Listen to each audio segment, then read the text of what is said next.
Hey everybody, how's it going? And welcome to Daily's 2A News. Today we're going to talk about a ridiculous DROS fee increase in the state of California that started January 1st of 2020.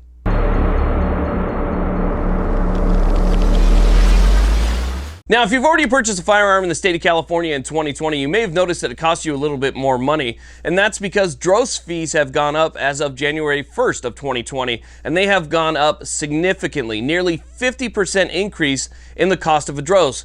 So in 2019 and previously, the cost of a DROS was $25. It's now gone up to $37.19. That is an additional fee on top of the tax, on top of the cost of the item, and on top of any other fees that might be assessed by the FFL for paperwork or other things. So this is an additional cost that's being forced upon gun owners in the state of California. Now, the DROS system, or the DROS fee, is supposed to pay for the DROS system. Now, I have no doubt that the government's going to be dipping in there and taking money out of the DROS funds, but I'll put something on the screen so you guys can see exactly what this is supposed to be paying for. So this fee is supposed to pay for the AFIS system, Automated Firearms System Unit, Armed and Prohibited Persons Section, Phone Resolution Unit, Law Enforcement Release Unit, Concealed Carry Weapons Permits Unit, Background Checks Unit, Training Information and Compliance Section, Customer Support Center, Reporting and Quality Assurance Section, and Administrative and Special Projects Section. Now, if you see something that has an asterisk next to it, that means that it's not wholly funded by the DROS system. That means that other money is coming in from other places to help support that particular unit. But that is what the DROS fee is supposed to pay for. Now, what's interesting here is that I find a strange correlation, because the DROS fee is going from $25 to $37. At the same time, the government in California is implementing a new one gun a month law. So previously, let's say if I wanted to go buy 2 or 3 or 5 AR-15s, I could take those and I could put them on one specific DROS, and I would only pay one DROS fee. That would just be one DROS fee, and that would, go to the DROS fund.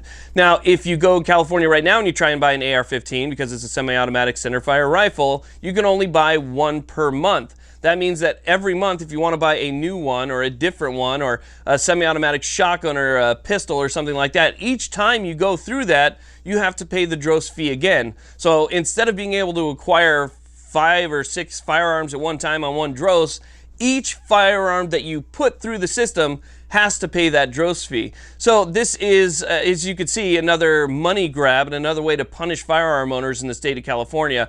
Now, what really angers me about this is that, once again, the California government is trying to price out low-income people from owning firearms. These are the people who are trying to scrape by every single week.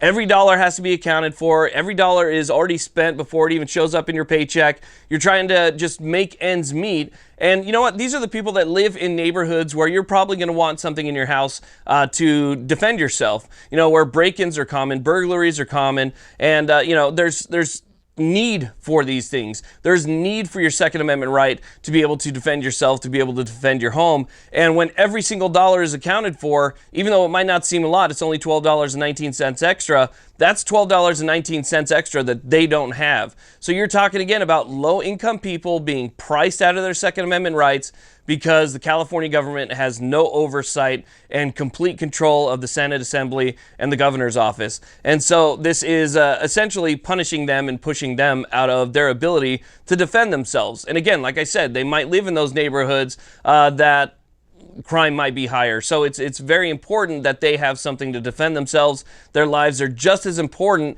as these people who are high up and can afford whatever they want. Their lives are just as important, and people depend on them for their money and income and everything else. So again, it's just California running rampant and doing what they want. It just is absolutely ridiculous. So I urge you guys to join the AFPC, donate when you can, write letters to your assembly members, to your Senate. Make sure you write letters to Gavin Newsom, even though he doesn't care. At least bug him on it and let him know that California's had enough. Anyway, I want to thank you all very much for watching. Please like, subscribe. Have a great day.